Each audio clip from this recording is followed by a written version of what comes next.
शुक्राचार्य नहीं, दान मत करो। तो प्यारे, दान उसको कहते हैं कि एक हाथ से कितना दान कर दिया, देने वाले को खुद पता न रहे। जब वो दान कर दे तो वो भूल जाए कि मैंने कुछ दान किया। वो क्या है? दान। और दान भी कई तरीके के होते हैं। किसी का पेट काट कर लिया जाए वो भी दान। कोई गरीब है बेचारा, वो उसकी हैसियत है 100 रुपए देने की और उस पर प्रेशर बनाया जा रहा है कि 10,000 दे, 5,000 दे।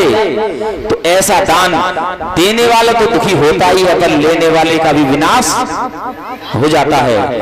दान उसको कहते हैं कि जो कुछ भी दिया जाए उसका, जिसने दान किया उसे उसका कोई अभिमान ना हो। एक गांव में एक सेठ जी रहते थे।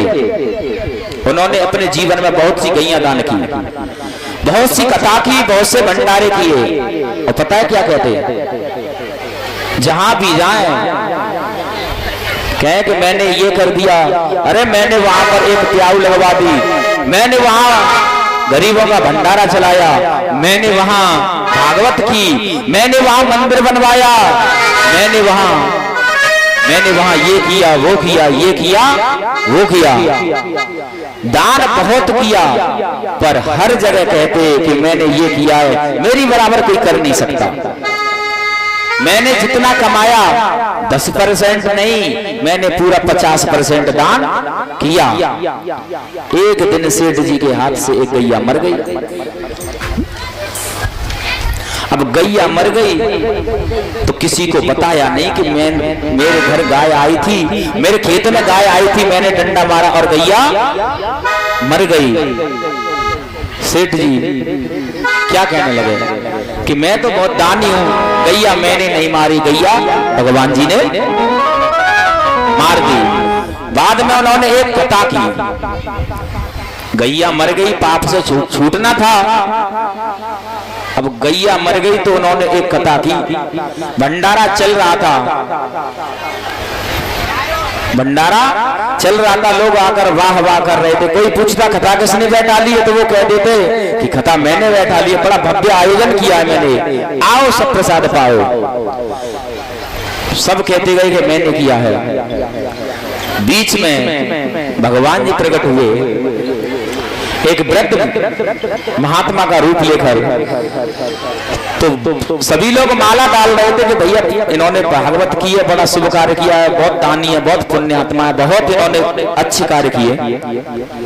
भगवान जी प्रकट हुए, गाय की पूंछ उनके हाथ में थी। उन्होंने कहा कि बेटा ये कथा तो कह रहे हो कि तुमने की है, पर ये गैया किसने मारी है? चुप रह गया वो। और ब्रजेश कुमार ब्रह्मा भैया जी जिला अध्यक्ष निषाद पार्टी के सभी कलश कन्याओं को पुरस्कार देते हैं, तो कलश कन्याएं अपना पुरस्कार ले लें। अच्छा किया तो मैंने किया और बुरा किया तो भगवान ने। जब सब लोगों ने सुना कि ये हत्यारा है, इसने गैया मार दी, तो भगवान पर दोष सौंप दिया, तो सब लोग उठकर चले गए। तो प्यारे, दान उसको कहते हैं कि एक हाथ से दान दिया जाए और दूसरे हाथ में पता न चले, वो क्या है? दान। राजा नृग ने दान बहुत किया, गायों के सींग सोने से मरवा दिए, लेकिन उस दान का अभिमान, उस दान के अभिमान की वजह से उनको श्राप लगा और क्या बनना पड़ा? गिरगिट। गिरगिट योनि में जाना पड़ा। वो तो दान का कुछ पुण्य था, अहंकार का फल इतना मिला कि गिरगिट बने, और जो दान किया था उसका फल इतना बना, दान का फल इतना मिला कि भगवान के हाथों से मुक्ति हो गई। बोलिए द्वारकाधीश भगवान की। इस प्रकार कन्हैया जी की कुछ दिव्य लीलाएं चलती गई। एक दिन बहुत समय बीतने के बाद कन्हैया को याद आया कि मैंने ब्रज गोपियों से कहा था कि मैं लौटकर आऊंगा, लेकिन कन्हैया लौटकर नहीं गए। और उधर गोपियां कन्हैया की याद में विलाप कर रही थी, रो रही थी कि कन्हैया लौटकर नहीं आए। तब कन्हैया तो नहीं गए, कन्हैया ने श्री बलदाऊ जी को वृंदावन में भेजा और बलदाऊ जी वृंदावन गए और 2 महीने रहे वृंदावन में। बलदाऊ जी 2 महीने रहे। शास्त्र कहता है 2 मासो तत्र चवात्सीन बंधु माधव में वो छह। भगवान जी बलराम जी गए और 2 महीने रहे वृंदावन में और गोपियों और सभी ब्रज सखाओं को मैया यशोदा को सांत्वना दी कि कन्हैया जरूर आएगा। गोपियां कहती हैं वो लौटकर नहीं आएंगे, बस कहते ही रहेंगे कि आएंगे आएंगे।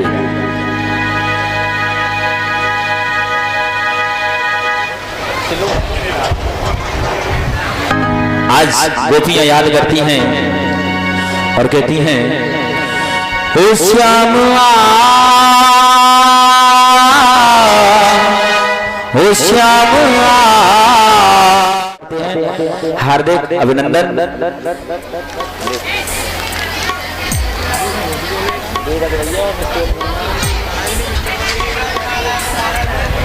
सुदामा, गरीबी संसार का सबसे बड़ा दुख है। जो लोग बड़ी अकड़ में चलते थे, आज के जमाने में भी देखते हैं जो बेचारे बहुत किसी समय पर बहुत अकड़ में चलते थे। हमारे साथ वाले कुछ फ्रेंड हैं हमारे, लोग नाम नहीं लेंगे, जब हमारे साथ पढ़ते थे तो स्कूल में उनकी इतनी कर्री दादागिरी कि पूरे स्कूल के बच्चे भी डर के मारे शांत। जब पढ़ते थे हमारे साथ, अब पिताजी उनको पैसे दे देते, अब जब कभी वो भाई साहब जेब में कट्टा रख ले जाते, अब माँ साहब कुछ गए तो उनकी भी खोपड़ी पर दिखा देते कि माँ साहब गुफाफा ही डाल लेंगे। प्रिंसिपल भी शांत बेचारे, बड़े अकड़ कर चलते थे। लेकिन जब उनकी गृहस्थी हो गई, 4 बच्चे हो गए, ऐसी गरीबी ने दस्तक दी कि जो डटते नहीं थे वो भी अब सिर झुकाकर अपने आप सेंटर में आ गए। क्या है ये? गरीबी। गरीबी ऐसा दुख है जो अच्छे से अच्छे शेर को भी धराशायी कर देती है। आज सुदामा जी जो बहुत ही विद्वान हैं, श्रेष्ठ हैं, उनके घर में गरीबी आ गई और सुदामा जी भिक्षा करके अपना गुजारा करते हैं। एक दिन की बात, सुदामा जी भिक्षा, देखिए ब्राह्मण को भिक्षा कितने घर पर मांगनी चाहिए? सिर्फ 5 घर बतलाए गए शास्त्र में कि संत को, सन्यासी को, ब्राह्मण को सिर्फ 5 घरों पर भिक्षा मांगनी चाहिए।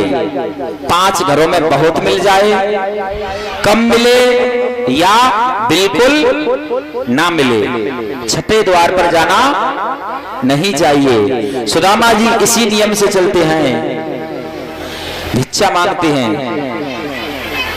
भिक्षा मांगना भिखारी का काम नहीं, आप सोच रहे हो। भिक्षा मांगना भिखारी का काम, भिक्षा मांगना काम है ब्राह्मण का। क्यों? शास्त्र कहते हैं कि ब्राह्मण के सिर्फ 2 कार्य हैं, समाज को शास्त्र का ज्ञान दे और दूसरा भिक्षा मांगकर अपना पेट पाले। कम मिले, बहुत मिले या ना मिले, व्यवसाय करना, अन्य कई कार्य हैं जिनको ब्राह्मण नहीं कर सकता। लेकिन कलयुग का प्रभाव है, ब्राह्मणों ने वेद पढ़ना छोड़ दिया, ब्राह्मणों ने भिक्षा मांगना छोड़ दिया।